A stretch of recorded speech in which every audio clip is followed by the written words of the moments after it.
5 possible causes of your back pain, and what to do about them. Back pain can be debilitating, and sometimes it's hard to find the root cause of your pain. While your doctor may run tests or recommend specific exercises and stretches, it can still be difficult to understand what you should do about your back pain when you leave the office. That's why we created this handy list of the 5 most common causes of back pain, as well as some tips on how to combat them. We hope this helps you find relief and get back to doing what you love. 1. Poor posture. Poor posture is one of the most common causes of back pain. When you sit or stand with poor posture, you put unnecessary strain on your spine, which can lead to pain. To improve your posture, be aware of how you're sitting or standing and make adjustments as needed. You may also want to try exercises that strengthen the muscles supporting your spine. 2. Lack of exercise. A sedentary lifestyle is one of the most common causes of back pain. When you don't move your body, your muscles start to weaken and your joints get stiff. This can lead to all sorts of problems, including herniated discs, degenerative disc disease, and sciatica. The best way to prevent this is to get up and move around for at least 30 minutes every day. 3. Wrong exercises. Back pain is a common issue that plagues many people. Often, the root cause of the pain is due to incorrect exercise.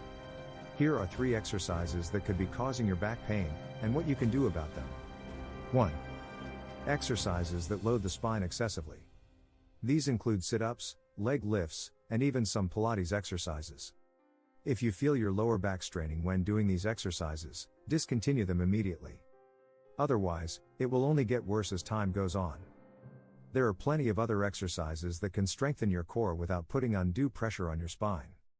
To find out which ones work best for you, consult with a physical therapist or personal trainer. 2. Poor posture at work or home. Sitting in the same position for too long can cause stiffness in the neck and upper back area, leading to discomfort and poor posture. Make sure to take regular breaks throughout the day where you stand up and stretch out your body, neck included. You may also want to invest in an ergonomic chair that supports good posture, like this one from Amazon. However, if you have a lot of desk work and sitting down is unavoidable, make sure to keep stretching during each break. Stretching not only helps relieve muscle tension but promotes better blood flow as well. When muscles are properly stretched, they will no longer tighten up after sitting down. Keep the following stretches handy at all times so you can whip them out anytime you need to, and your muscles are begging for relief. Start with simple shoulder shrugs, neck rolls, shoulder rotations, and finally high fives. These exercises provide quick relief while stretching out your muscles before returning to work or exercise. Using proper form will help ensure that you don't end up hurting yourself more than helping yourself. With the right tools and exercises, you can alleviate your back pain symptoms in just a few minutes. Read on for some helpful tips. 3. Sleeping with a partner who tosses and turns. Sleepless nights are hard enough already without having someone's movements disrupting yours. Try to see if you can switch sleeping positions now and then, but if this isn't feasible, try placing a pillow between your head and theirs to act as a barrier.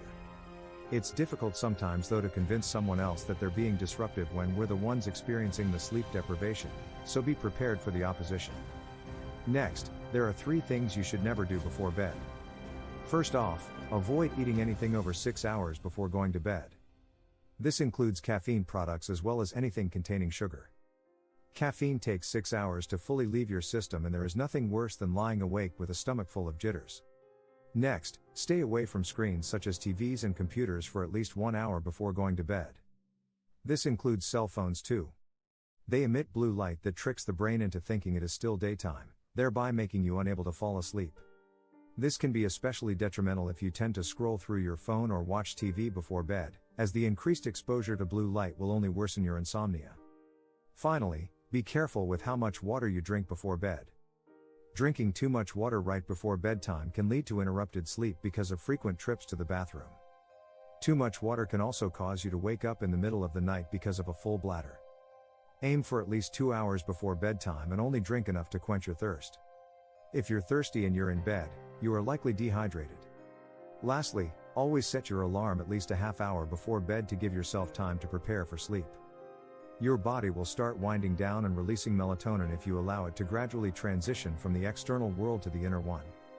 Without an alarm clock, your mind will simply turn itself on with the slightest noise or bright light, meaning you'll be wide awake for hours. Once your alarm has been set and your lights are out, focus on getting comfortable. Before switching from a vertical to a horizontal position, slowly raise your legs above your hips as far as they can go so that gravity can help drain fluid from the lower extremities. 4. Improper fit with your shoes. Your shoes are meant to support your feet in a specific way, and when they don't fit properly, it can cause all sorts of problems, including back pain. If you're constantly dealing with back pain, take a close look at your shoes. Are they too loose? Too tight? Do they provide enough support? Make sure you're wearing shoes that fit properly and offer the right amount of support. Otherwise, you may be setting yourself up for more pain down the road. 5. Sitting all day. According to a study published in the Annals of Internal Medicine, people who sit for more than 8 hours a day are at an increased risk for back pain. Plus, sitting all day can lead to bad posture, which can put even more strain on your back. If you have a desk job, make sure to take breaks throughout the day to walk around and stretch. And when you're at home, try to avoid sitting for long periods of time as well. Thank you for watching. Please subscribe, like and share my channel, Decos TV.